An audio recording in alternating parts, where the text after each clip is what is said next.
ధాన్యం కొనుగోలు కేంద్రాల్లో జరుగుతున్న రైతు మరణాలు ముమ్మాటికి ప్రభుత్వ హత్యలే అని మాజీ మంత్రి సిద్దిపేట ఎమ్మెల్యే హరీష్ రావు ఆరోపించారు. ఈ మరణాలకు ముఖ్యమంత్రి, వ్యవసాయ శాఖ మంత్రి బాధ్యులన్నారు. కాంగ్రెస్ వైఫల్యాలను కప్పిపుచ్చుకునేందుకు రైతు మహోత్సవాలను నిర్వహించడం సిగ్గుచేటని విమర్శించారు. సిద్దిపేట మార్కెట్ యార్డులో అకాల వర్షానికి తడిసిన ధాన్యాన్ని సోమవారం నాడు హరీష్ రావు పరిశీలించారు. ఈ సందర్భంగా రైతులను పరామర్శించిన అనంతరం హరీష్ రావు మీడియాతో మాట్లాడారు.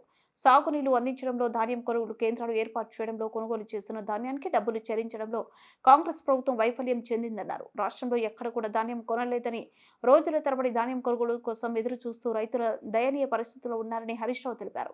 ధాన్యం కుప్పలపైన ప్రాణాలు కోల్పోతున్నారని ఆవేదన వ్యక్తం చేశారు.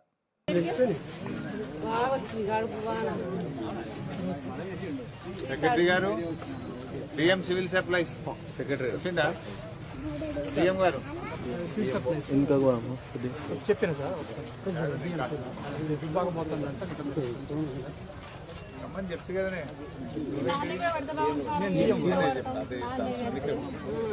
నేను డిఎం గారు market, district market civil supplies ఎవరు వచ్చింది?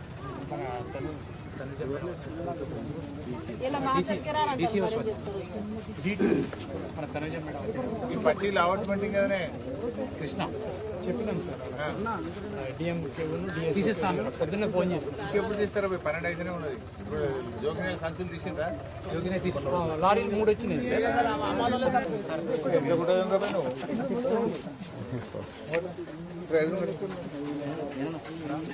విషయం అర్థం చేస్తుంది. ఇవి కూడా వీలైతే కిలోలో ఎక్కువ పెట్టి లావట్టేసి అప్పుడైతే జోకి 2 కిలోలు ఎక్కువ పెట్టుకోనండి. మిల్లర్స్ చెప్పి ఇచ్చే లేట మొలికెత్తి ఎటు కాకుండా అయిపోతున్నారు, లాగం అయిపోతారు. ఇప్పుడు ఇవి ఏంటందుకు జాగుండగా ఇప్పుడు అవుతుందా? ఇంకా 2 రోజులు వాళ్ళంటే ఇవి లావట్టి 2 కిలోలు పెట్టుకున్నా సరే నేను అనకూడదు, అయినా సరే పెట్టుకున్నట్టు లావట్టి అదే ఖతం చేయదు. వాళ్ళు బతకాలి, వాళ్ళు చచ్చిపోతారు.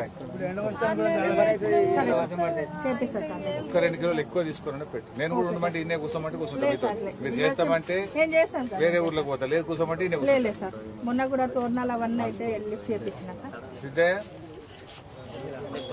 దాంతో ఒక 5 లారీలు పంపరాదికి మార్కెట్లకు ఇబ్బంది అవుతుంది.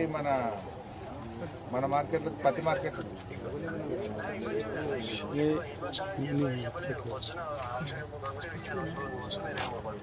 ఒక 5 పంపి నాకు మార్కెట్లోకి ఇమీడియట్ గా. కాదు ఏమైనా మరి నీకు ఇబ్బంది ఉందంటే నేను రోడ్డు మీద ఆర్టీఓని పెట్టాను, రోడ్డు మీద పనులు తెప్పించుకుంటాను. ఎవరు చెప్పలేదా? ఉన్నది మీ పని. ఎన్ని లారీలు కావాలి, ఎన్ని బ్యాగులు?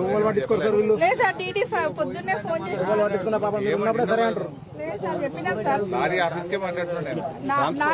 2 వెహికల్స్ కూడా వచ్చినాయి సార్. 2 వెహికల్స్ వచ్చినాయి కూడా సార్. 2 చాలయి, ఒక 5 లారీలు ఇమ్మీడియట్ పంపి ఇక్కడికి.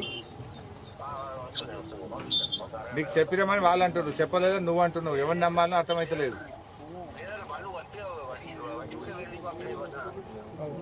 ఒక 5 లారీలు పంపి ఇమీడియట్ 3,500 బస్తాలు ఉన్నాయి సార్. 3,500 బస్తాలు జోకున్నాయి. నడు పంపి. ఏ బాబు ఇంకా జోకని కూడా ఉన్నాయి ఆల్రెడీ.